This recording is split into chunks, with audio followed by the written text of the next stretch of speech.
Unless otherwise indicated, Ratchet Book Club is intended for a mature audience. Viewer discretion is greatly advised.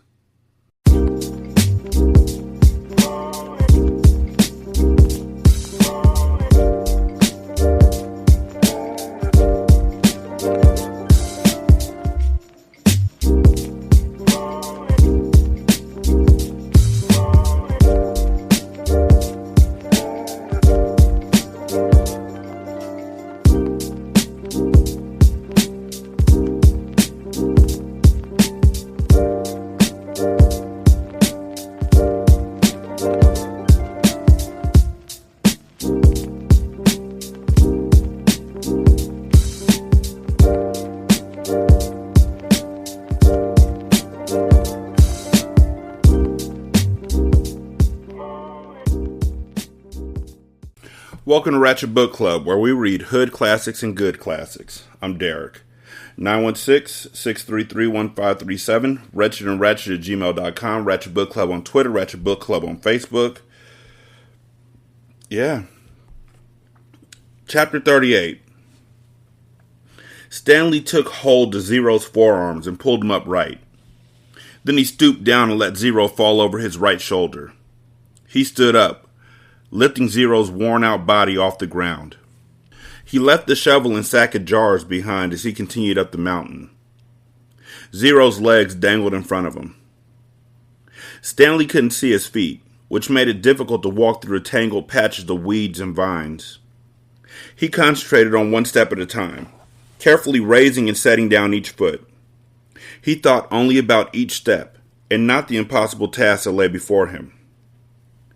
Higher and higher he climbed. His strength came from somewhere deep inside himself, and also seemed to come from the outside as well. After focusing on Big Thumb for so long, it was as if the rock had absorbed his energy, and now acted like a kind of giant magnet pulling him towards it. After a while, he became aware of a foul odor. At first he thought it came from Zero, but it seemed to be in the air, hanging heavy all around him. He also noticed that the ground wasn't as steep anymore. As the ground flattened, a huge stone precipice rose up ahead of him, just barely visible in the moonlight. It seemed to grow bigger with each step he took. It no longer resembled a thumb, and he knew he'd never be able to climb it. Around him, the smell became stronger. It was a bitter smell of despair. Even if he could somehow climb Big Thumb, he knew he wouldn't find water. How could there be water at the top of a giant rock? The weeds and bugs survived only by an occasional rainstorm, like the one he'd seen from camp. Still, he continued towards it. If nothing else, he wanted to at least reach the thumb. He never made it. His feet slipped out from under him. Zero's head knocked against the back of his shoulder as he fell and tumbled into a small muddy gully. As he lay face down in the muddy ditch, he didn't know if he'd ever get up again. He didn't know if he'd even try. Had he come all this way to... He need water to make mud. He crawled along the gully in the direction that seemed the muddiest. The ground became gloppier. The mud splashed up as he slapped the ground. Using both hands, he dug a hole in the soggy soil. It was too dark to see, but he thought he could feel a tiny pool of water at the bottom of his hole. He stuck his head in the hole and licked the dirt. He dug deeper, and as he did so, more water seemed to fill the hole. He couldn't see it, but he could feel it, first with his fingers, then with his tongue. He dug until he had a hole that was about as deep as his arm was long. There was enough water for him to scoop out with his hands and drop on Zero's face. Zero's eyes remained closed, but his tongue poked out between his lips, searching out the droplets. Stanley dragged Zero closer to the hole. He dug, then scooped some more water and let it pour out of his hands into Zero's mouth. As he continued to widen his hole, his hand came across a smooth, round object. It was too smooth and too round to be a rock. He wiped the dirt off it and realized it was an onion. He bit into it without peeling it. The hot, bitter juice burst into his mouth. He could feel it all the way up to his eyes. And when he swallowed, he felt the warmth move down his throat and into his stomach. He only ate half. He gave the other half to Zero. "Here, eat this." "What is it?" Zero whispered. "A hot fudge sundae." Chapter 39. Stanley awoke in a meadow, looking up at the giant rock tower. It was layered and streaked with different shades of red, burnt orange, brown, and tan. It must have been over 100 feet tall. Stanley lay a while, just looking at it. He didn't have the strength to get up. It felt like the insides of his mouth and throat were coated with sand. And no wonder. When he rolled over, he saw the water hole. It was about 2.5 feet deep and over 3 feet wide. At the bottom lay no more than 2 inches of very brown water. His hands and fingers were sore from digging, especially under his fingernails. He scooped some dirty water into his mouth, then switched it around, trying to filter it with his teeth. Zero moaned. Stanley started to say something to him, but no words came out of his mouth, and he had to try again. "How you doing?" It hurt to talk. "Not good," Zero said quietly. With great effort, he rolled over, raised himself to his knees, and crawled to the water hole. He lowered his head to it and lapped up some water. Then he jerked back, clutched his knees to his chest, and rolled to his side. His body shook violently. Stanley thought about going back down the mountain to look for the shovel, so he could make the water hole deeper. Maybe that would give them cleaner water. They could use the jars as drinking glasses. But he didn't think he had the strength to go down, let alone make it back up again. And he didn't know where to look. He struggled to his feet. He was in a field of greenish-white flowers that seemed to extend all the way around Big Thumb. He took a deep breath, then walked the last 50 yards to the giant precipice and touched it. Tag. You're it. Then he walked back to Zero and the water hole. On the way, he picked one of the flowers. It actually wasn't one big flower, he discovered. But instead, each flower was really a cluster of tiny little flowers that formed a round ball. He brought it to his mouth, but had to spit it out. He could see part of the trail he had made the night before, when he carried Zero up the mountain. If he was going to head back down and look for the shovel, he realized he should do it soon, while the trail was fresh. But he didn't want to leave Zero. He was afraid Zero might die while he was gone. Zero was still lying, doubled over on his side. "I've got to tell you something," he said with a groan. "Don't talk," said Stanley. "Save your breath." "No. Listen," Zero insisted. Then he closed his eyes as his face twisted with pain.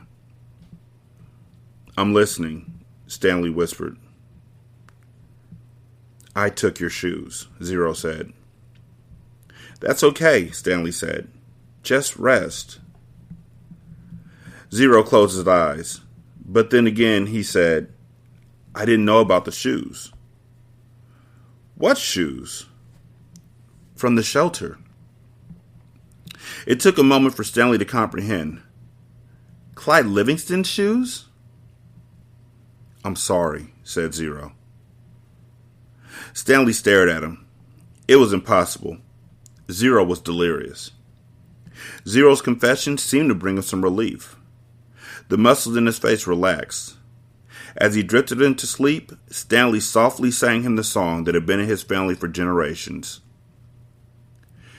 If only the woodpecker sighs, the bark on the tree was just a little bit softer while the wolf waits below. Hungry and lonely, he cries to the moon. If only. I remembered. Chapter 40. When Stanley found the onion the night before, he didn't question how it had come to be there. He ate it gratefully. But now, as he sat gazing at Big Thumb and the meadow full of flowers, He couldn't help but wonder about it. If there was one wild onion, there could be more. He intertwined his fingers and tried to rub out the pain. Then he bent down and dug up another flower, this time pulling up the entire plant, including the root. Onions! Hot, sweet, fresh onions, Sam called as Mary Lou pulled the cart down Main Street. 8 cents a dozen. It was a beautiful spring morning.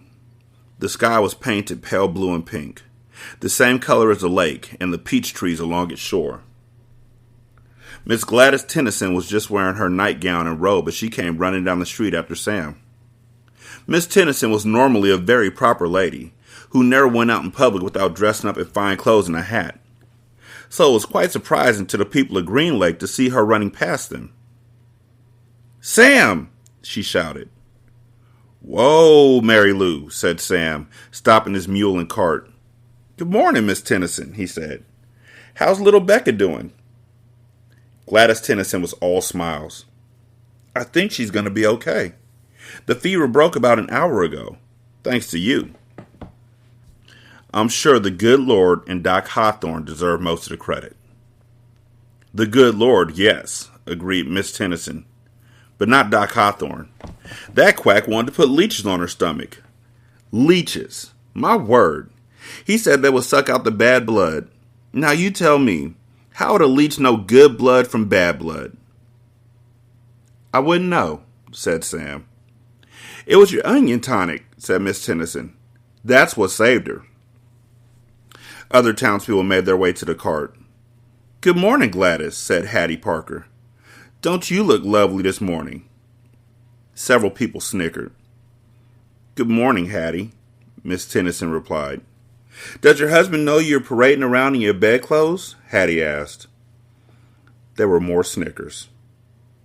"My husband knows exactly where I am and how I'm dressed. Thank you," said Miss Tennyson. "We've both been up all night and half the morning with Rebecca. She almost died from stomach sickness. It seems she ate some bad meat." Hattie's face flushed. Her husband, Jim Parker, was the butcher. "It made my husband and me sick as well," said Miss Tennyson. "But it nearly killed Becca, what with her being so young. Sam saved her life." "It wasn't me," said Sam. "It was the onions." "I'm glad Becca's all right," Hattie said contritely. "I keep telling Jim he needs to wash his knives," said Mr. Pike, who owned the general store. Hattie Parker excused herself, then turned and quickly walked away. "Tell Becca that when she feels up to it, come by the store for a piece of candy," said Mr. Pike. "Thank you. I'll do that." Before returning home, Miss Tennyson bought a dozen onions from Sam.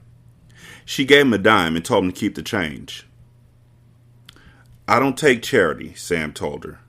"But if you want to buy a few extra onions for Mary Lou, I'm sure she'll appreciate it." "All right then," said Miss Tennyson. "Give me my change in onions." Sam gave Miss Tennyson an additional 3 onions, and she fed them one at a time to Mary Lou. She laughed as the old donkey ate them out of her hand.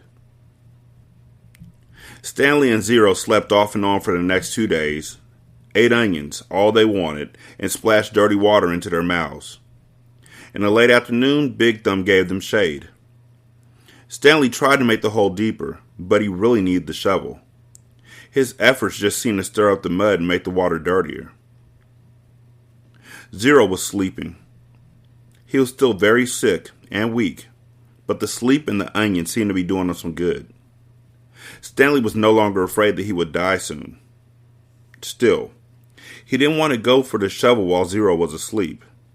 He didn't want him to wake up and think he had been deserted.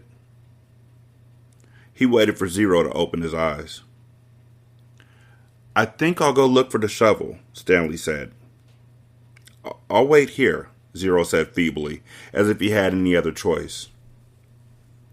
Stanley headed down the mountain. The sleep and the onions had done him a lot of good as well. He felt strong. It was fairly easy to follow the trail he had made 2 days earlier. There were a few places where he wasn't sure if he was going the right way, but it just took a little bit of searching before he found the trail again. He went quite a ways down the mountain, but still didn't find the shovel.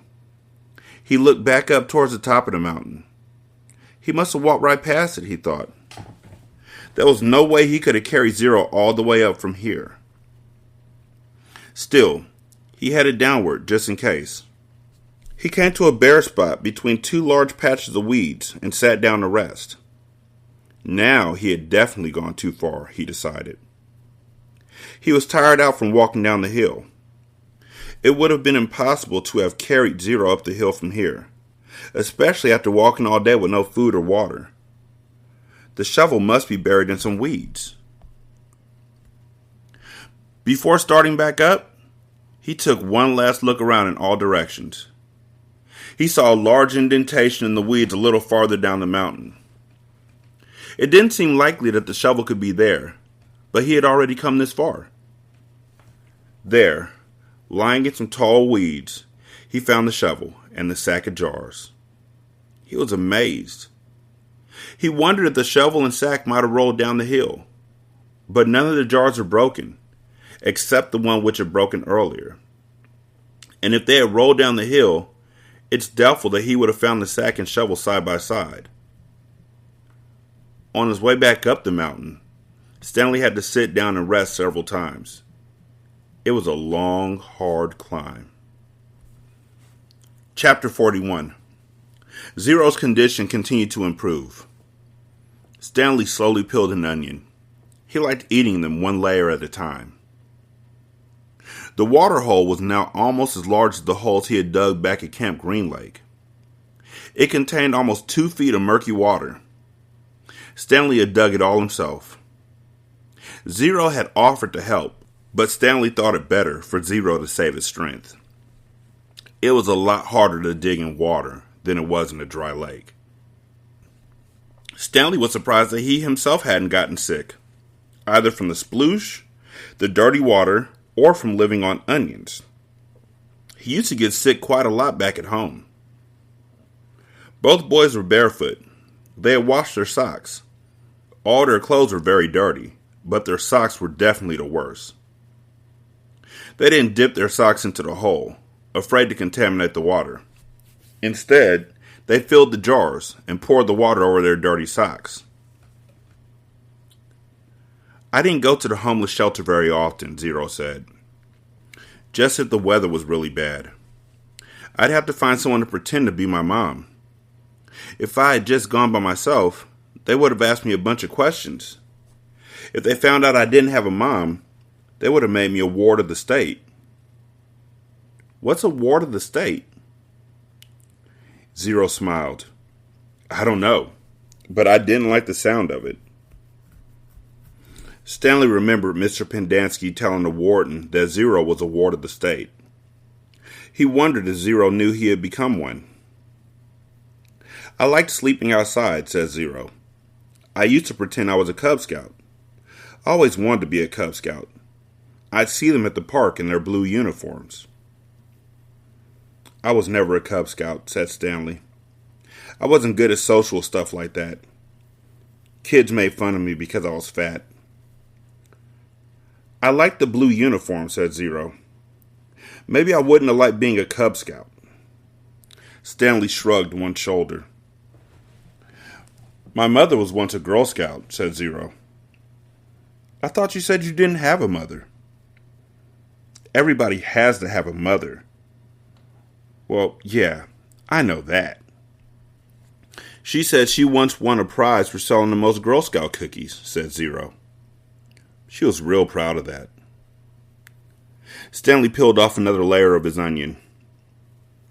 We always took what we needed, Zero said. When I was little, I didn't even know it was stealing.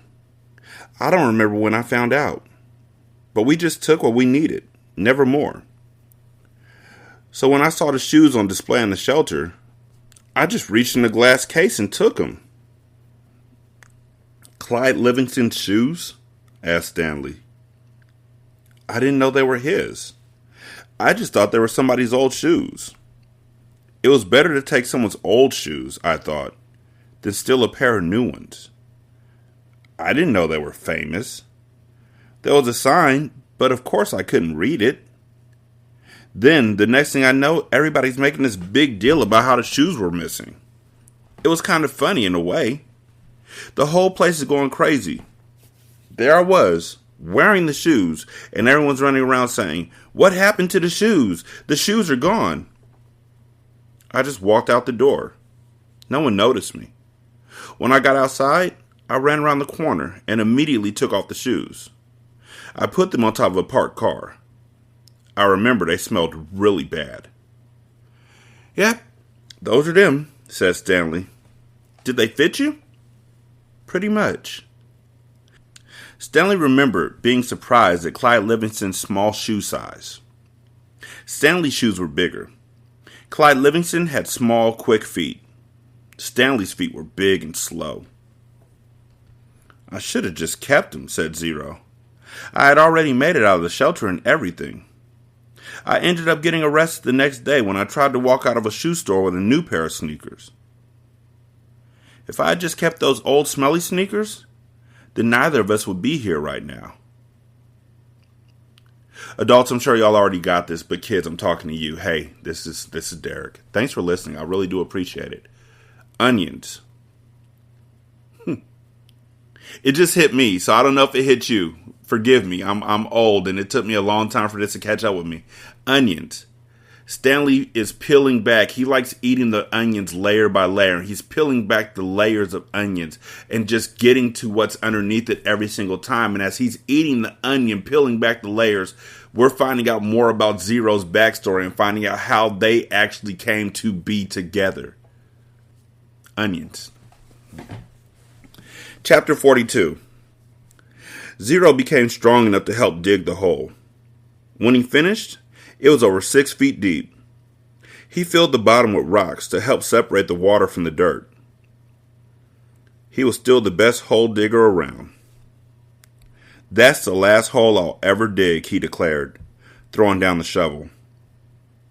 Stanley smiled. He wished it was true, but he knew they had no choice but to eventually return to Camp Green Lake. They couldn't live on onions forever. They had been completely around Big Thumb. It was like a giant sundial. They followed the shade. They were able to see out in all directions. There was no place to go. The mountain was surrounded by desert. Zero stared at Big Thumb. "It must have a hole in it," he said, "filled with water." "You think?" "Where else could the water be coming from?" Zero asked. "Water doesn't run uphill." Stanley bit into an onion. It didn't burn his eyes or nose, and in fact, he no longer noticed a particularly strong taste. He remembered when he had first carried Zero up the hill, how the air had smelled bitter. It was the smell of thousands of onions, growing and rotting and sprouting. Now he didn't smell a thing. "How many onions do you think we've eaten?" he asked. Zero shrugged. "I don't even know how long we've been here." "I'd say about a week," said Stanley. "And we probably each eat about 20 onions a day.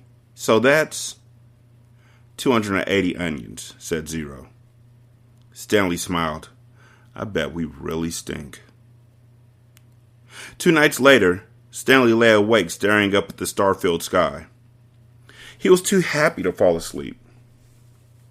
He knew he had no reason to be happy. He had heard or read somewhere that right before a person freezes to death, he suddenly feels nice and warm.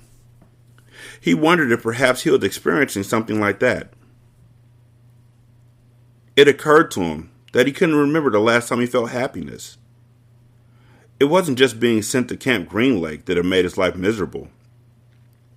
Before that, he'd been unhappy at school, where he had no friends, and bullies like Derek Dunn picked on him. No one liked him, and the truth was, he didn't especially like himself. He liked himself now. He wondered if he was delirious. He looked over at Zero sleeping near him. Zero's face was lit in the starlight, and there was a flower petal in front of his nose that moved back and forth as he breathed. It reminded Stanley of something out of a cartoon. Zero breathed in, and the pedal was drawn up almost touching his nose. Zero breathed out, and the pedal moved towards his chin. It stayed on Zero's face for an amazingly long time before fluttering off to the side. Stanley considered placing it back in front of Zero's nose, but it wouldn't be the same. It seemed like Zero had lived at Camp Green Lake forever, but as Stanley thought about it, he realized that Zero must have gotten there no more than a month or two before him. Zero was actually arrested a day later, but Stanley's trial kept getting delayed because of baseball. He remembered what Zero had said a few days before. If Zero had just kept those shoes, then neither of them would be here right now. As Stanley stared at the glittering night sky, he thought there was no place he would rather be. He was glad Zero had put the shoes on the parked car. He was glad they fell from the overpass and hit him on the head. When the shoes first fell from the sky, he remembered thinking that destiny had struck him. Now he thought so again. This was more than a coincidence. It had to be destiny. Maybe they wouldn't have to return to Camp Green Lake, he thought. Maybe they could make it past the camp, then follow the dirt road back to civilization. They could fill the sack with onions and the 3 jars with water. And he had his canteen as well. They could refill their jars and canteen at the camp. Maybe sneak into the kitchen to get some food. He doubted any counselors were still on guard. Everyone had to think they were dead. Buzzard food. It would mean living the rest of his life as a fugitive. The police would always be after him. At least he could call his parents and tell them he was still alive.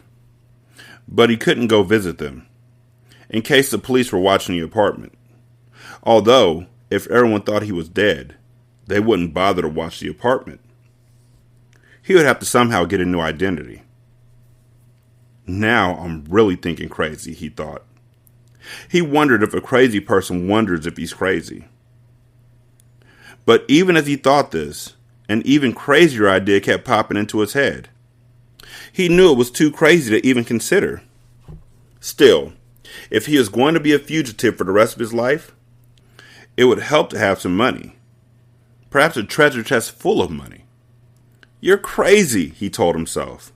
Besides, just because he found a lipstick container with KB on it, that didn't mean there was treasure buried there. It was crazy. It was all part of his crazy feeling of happiness. Or maybe it was destiny. He reached over and shook Zero's arm. "Hey, Zero," he whispered. "Huh?" Zero muttered. "Zero, wake up." "What?" Zero raised up his head. "What is it?" "You want to dig one more hole?" Stanley asked him. Chapter 43. "We weren't always homeless," Zero said. "I remember a yellow room." "How old were you when you," Stanley started to ask, but couldn't find the right words. "Moved out?" "I don't know. I must have been real little, because I don't remember too much. I don't remember moving out. I remember standing in a crib with my mother singing to me. She held my wrists and made my hands clap together. She used to sing that song to me. That one you sang. It was different, though." Zero spoke slowly, as if searching his brain for memories and clues. "And then later, I know we lived on the street, but I don't know why we left the house. I'm pretty sure it was a house and not an apartment. I know my room was yellow." It was late afternoon. They were resting in the shadow of the thumb. They had spent the morning picking onions and putting them in the sack. It didn't take long, but long enough so that they had to wait another day before heading down the mountain. They wanted to leave at the first hint of daylight, so they'd have plenty of time to make it back to Camp Green Lake before dark. Stanley wanted to be sure he could find the right hole. Then they would hide by it until everyone went to sleep. They would dig for as long as it seemed safe, and not a second longer. And then, treasure or no treasure, they'd head up the dirt road. If it was absolutely safe, they'd try to steal some food and water from the camp kitchen. I'm good at sneaking in and out of places, Zero had said. Remember, Stanley warned, the door to the rec room squeaks. Now he lay on his back, trying to save his strength for the long days ahead. He wondered what happened to Zero's parents, but he didn't ask. Zero didn't like answering questions. It was better to just let him talk when he felt like it. Stanley thought about his own parents. In his last letter, his mom was worried that they might be evicted from their apartment because of the smell of burning sneakers. They could easily become homeless as well. Again, he wondered if they had been told that he ran away from camp. Were they told that he was dead? An image appeared in his head of his parents hugging each other and crying. He tried not to think about it. Instead, he tried to recapture the feelings he had the night before. The inexplicable feeling of happiness, the sense of destiny. But those feelings didn't return. He just felt scared. The next morning, they headed down the mountain. They dunked their caps in the water hole before putting them on their heads. Zero held the shovel, and Stanley carried the sack, which was crammed with onions in the 3 jars of water. They left the pieces of the broken jar on the mountain. This is where I found the shovel, Stanley said, pointing out a patch of weeds. Zero turned and looked up towards the top of the mountain. That's a long way. You were light, Stanley said. You had already thrown up everything that was inside your stomach. He shifted the sack from one shoulder to the other. It was heavy. He stepped on a loose rock, slipped, and then fell hard. The next thing he knew, he was sliding down the steep side of the mountain. He dropped the sack, and onions spilled around him. He slid into a patch of weeds and grabbed onto a thorny vine. The vine ripped out of the earth, but slowed him enough that he was able to stop himself. Are you all right? Zero asked from above. Stanley groaned as he pulled a thorn out of the palm of his hand. Yeah, he said. He was all right. He was more worried about the jars of water. Zero climbed down after him, retrieving the sack along the way. Stanley pulled some thorns out of his pants legs. The jars hadn't broken. The onions had protected them, like styrofoam packing material. Glad you didn't do that when you were carrying me, Zero said. They lost about a third of the onions, but recovered many of them as they continued down the mountain. When they reached the bottom, the sun was just rising above the lake. They walked directly towards it. Soon, they stood on the edge of a cliff, looking down on the dry lake bed. Stanley wasn't sure, but he thought he could see the remains of the Mary Lou off in the distance. You thirsty? Stanley asked. No, said Zero. How about you? No, Stanley lied. He didn't want to be the first one to take a drink. Although they didn't mention it, it had become a kind of challenge between him and Zero. They climbed down into the frying pan. It was a different spot from where they had climbed up. They eased themselves down from one ledge to another, and let themselves slide in other places, being especially careful with the sack. Stanley could no longer see the Mary Lou, but headed in what he thought was the right direction. As the sun rose, so did the familiar haze of heat and dirt. You thirsty? Zero asked. No, said Stanley. Because you have 3 full jars of water, said Zero. I thought maybe it was getting too heavy for you. If you drink some, it'll lighten your load. I'm not thirsty, said Stanley. But if you want a drink, I'll give you some. I'm not thirsty, said Zero. I was just worried about you. Stanley smiled. I'm a camel, he said. They walked for what seemed like a very long time, and still never came across the Mary Lou. Stanley was pretty sure they were heading in the right direction. He remembered that when they left the boat, they were headed towards the setting sun. Now they were heading towards the rising sun. He knew the sun didn't rise and set exactly in the east and west, more southeast and southwest, but he wasn't quite sure how that made a difference. His throat felt as if it was coated with sandpaper. "You sure you're not hungry?" he asked. "Not me," said Zero. His voice was dry and raspy. When they did finally decide to take a drink, they agreed to do it at the same time. Zero, who was now carrying the sack, set it down and took out 2 jars, giving one to Stanley. They decided to save the canteen for last, since it couldn't accidentally break. "You know I'm not thirsty," Stanley said as he unscrewed the lid. "I'm just drinking so you will." "I'm just drinking so you will," said Zero. They clinked the jars together, and, each watching the other, poured the water into their stubborn mouths.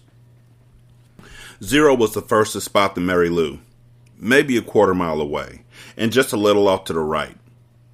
They headed for it. It wasn't even noon yet when they reached the boat. They sat against the shady side and rested.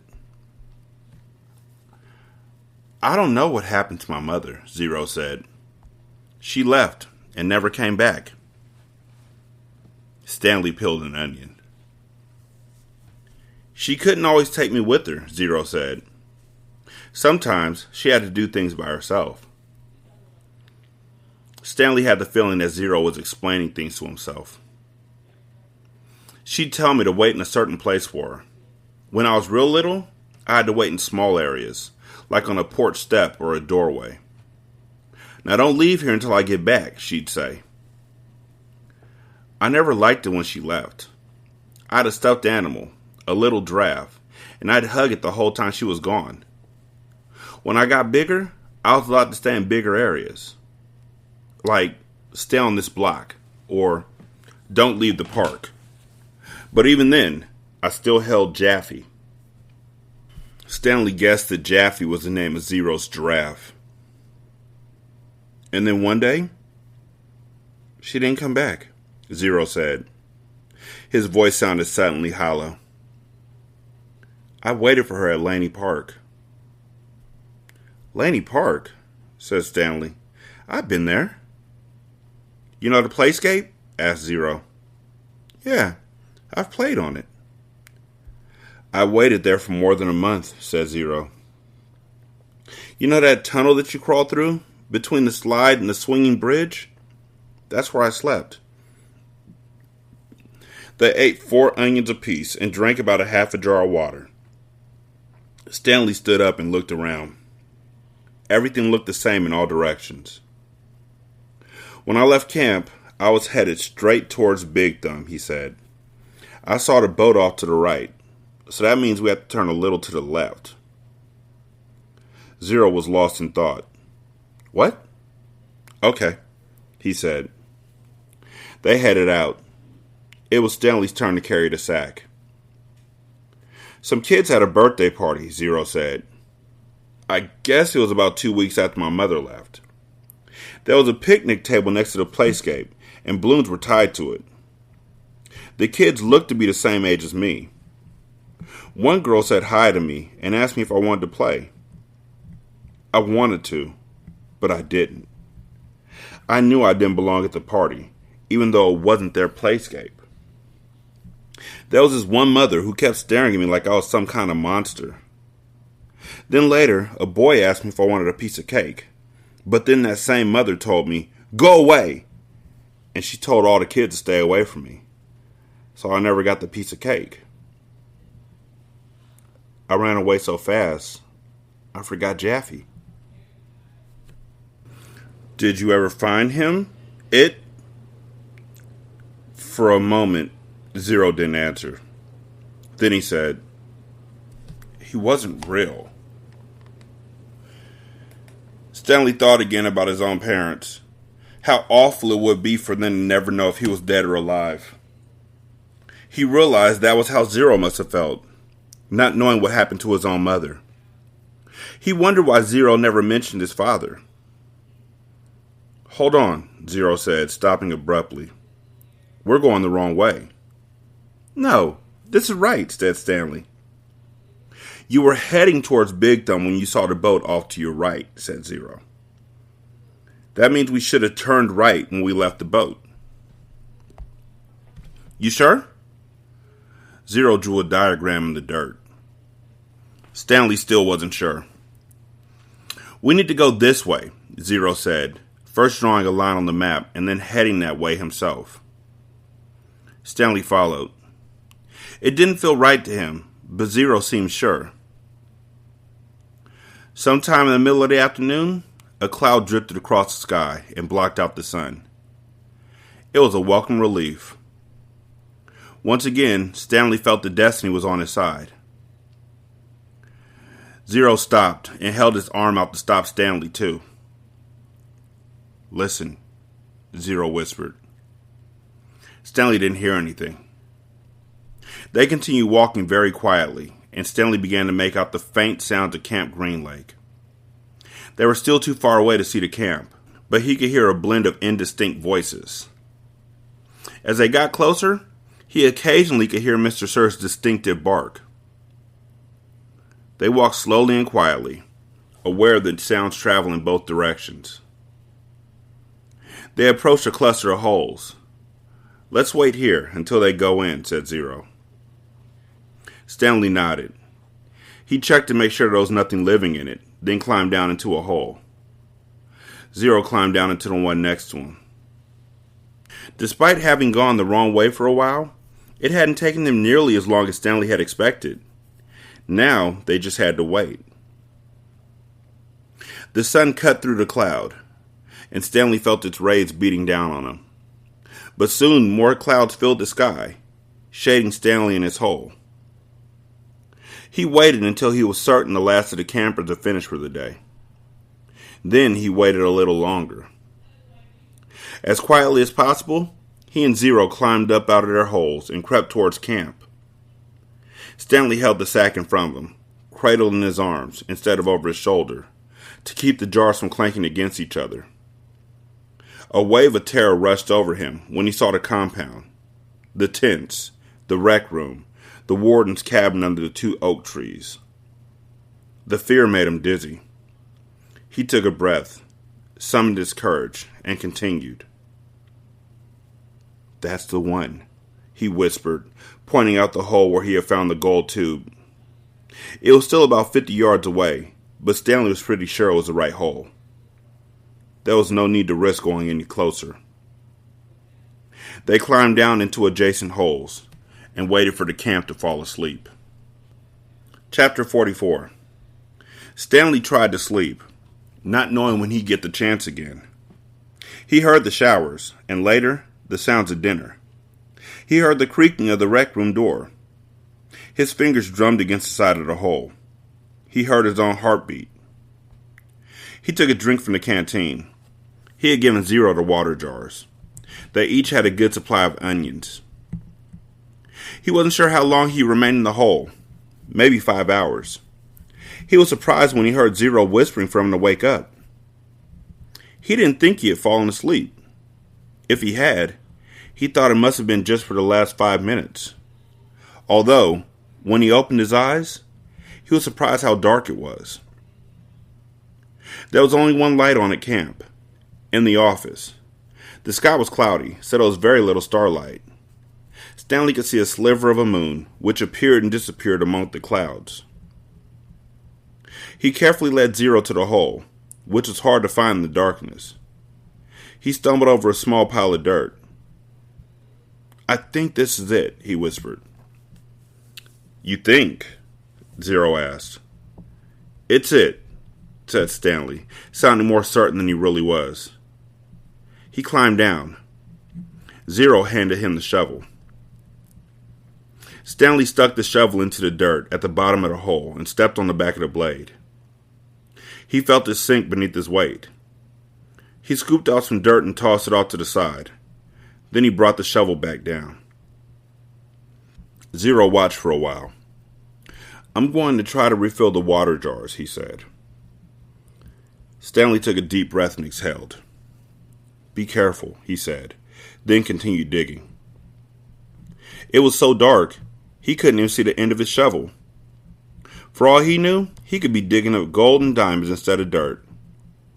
He brought each shovelful close to his face to try to see if anything was there, before dumping it out of the hole. As he made the hole deeper, it became harder to lift the dirt up and out. It was 5 feet deep before he even started. He decided to use his efforts to make it wider instead. This made more sense, he told himself. If Kate Barlow had buried a treasure chest, she probably wouldn't have been able to dig much deeper, so why should he? Of course, Kate Barlow probably had a whole gang of thieves helping her. "You want some breakfast?" Stanley jumped at the sound of Zero's voice. He hadn't heard him approach. Zero handed down a box of cereal. Stanley carefully poured some cereal into his mouth. He didn't want to put his dirty hands inside of the box. He nearly gagged on the ultra-sweet taste. They were sugar-frosted flakes, and after eating nothing but onions for more than a week, he had trouble adjusting to the flavor. He washed them down with a swig of water. Zero took over the digging. Stanley sifted his fingers through the fresh piles of dirt, in case he missed anything. He wished he had a flashlight. A diamond no bigger than a pebble would be worth thousands of dollars. Yet there was no way he'd see it. They finished the water that Zero had gotten from the spigots by the shower. Stanley said he'd go fill the jars again, but Zero insisted that he go do it instead. "No offense, but you make too much noise when you walk. You're too big." Stanley returned to the hole. As the hole grew wider, parts of the surface kept caving in. They were running out of room.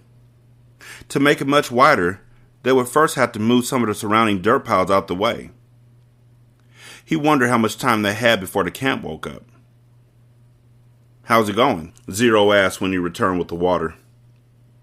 Stanley shrugged one shoulder. He brought the shovel down the side of the hole, shaving off a slice of the dirt wall. As he did so, he felt the shovel bounce off something hard. "What was that?" Zero asked. Stanley didn't know. He moved the shovel up and down the side of the hole. As the dirt chipped and flaked away, the hard object became more pronounced. It was sticking out of the side of the hole, about 1.5 feet from the bottom. He felt it with his hands. "What is it?" Zero asked. He could just feel a corner of it. Most of it was still buried. It had the cool, smooth texture of metal. "I think I might have found the treasure chest," he said. His voice was filled more with astonishment than with excitement. "Really?" asked Zero. "I think so," Stanley said. The hole was wide enough for him to hold the shovel lengthwise and dig sideways into the wall. He knew he had to dig very carefully. He didn't want the side of the hole to collapse, along with the huge pile of dirt directly above it. He scraped at the dirt wall until he exposed one entire side of the box-like object. He ran his fingers over it. It felt to be about 8 inches tall and almost 2 feet wide. He had no way of knowing how far into the earth it extended. He tried pulling it out, but it wouldn't budge. He was afraid that the only way to get to it was to start back up at the surface and dig down, but they didn't have time for that. "I'm going to try and dig a hole underneath it," he said. "Then maybe I can pull it down and slip it out." "Go for it," said Zero. Stanley jammed the shovel into the bottom edge of his hole and carefully began to dig a tunnel underneath the metal object. He hoped it didn't cave in. Occasionally he'd stop, stoop down, and try to feel the far end of the box. But even when the tunnel was as long as his arm, he still couldn't feel the other side. Once again he tried pulling it out, but it was firmly in the ground. If he pulled too hard, he feared he'd cause a cave-in. He knew that when he was ready to pull it out, he would have to do it quickly, before the ground above it collapsed. As his tunnel grew deeper and wider and more precarious, Stanley was able to feel latched on one end of the box, and then a leather handle. It wasn't really a box. I think it might be some kind of metal suitcase, he told Zero. Can you pry it loose with the shovel? Zero suggested. I'm afraid the side of the hole will collapse. You might as well give it a try, said Zero. Stanley took a sip of water. Might as well, he said. He forced the tip of the shovel between the dirt and top of the metal case and tried to wedge it free. He wished he could see what he was doing. He worked the end of the shovel, back and forth, up and down, until he felt the suitcase fall free. Then he felt the dirt come piling down on top of it. But it wasn't a huge cave-in. As he knelt down the hole, he could tell that only a small portion of the earth had collapsed. He dug with his hands until he found a leather handle, and then he pulled the suitcase up and out of the dirt. I got it, he exclaimed. It was heavy. He handed it up to Zero. You did it, Zero said, taking it from him. We did it, said Stanley. He gathered his remaining strength and tried to pull himself up out the hole. Suddenly, a bright light was shining in his face. Thank you, said the warden. You boys have been a great help. 916-633-1537. Ratchet and Ratchet at gmail.com. Ratchet Book Club on Twitter. Ratchet Book Club on Facebook. You can leave a review on Podchaser. Then you can go ahead and copy and paste that on the Apple Podcast. Then you can copy and paste that onto Good Pods. You can leave a donation at buymeacoffee.com/SSCast, at patreon.com/single simulcast, or at Good Pods on our tip jar. Thank y'all so much for listening. I greatly do appreciate it. Y'all be good. I'm holler at you later. Peace.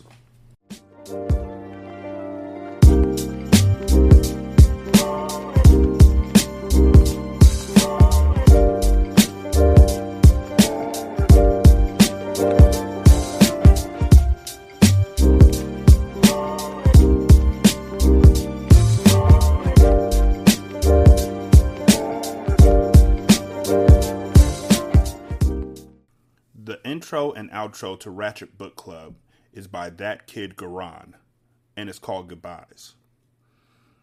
You can email him at tkgbeats94@gmail.com for more information on how to lease this beat.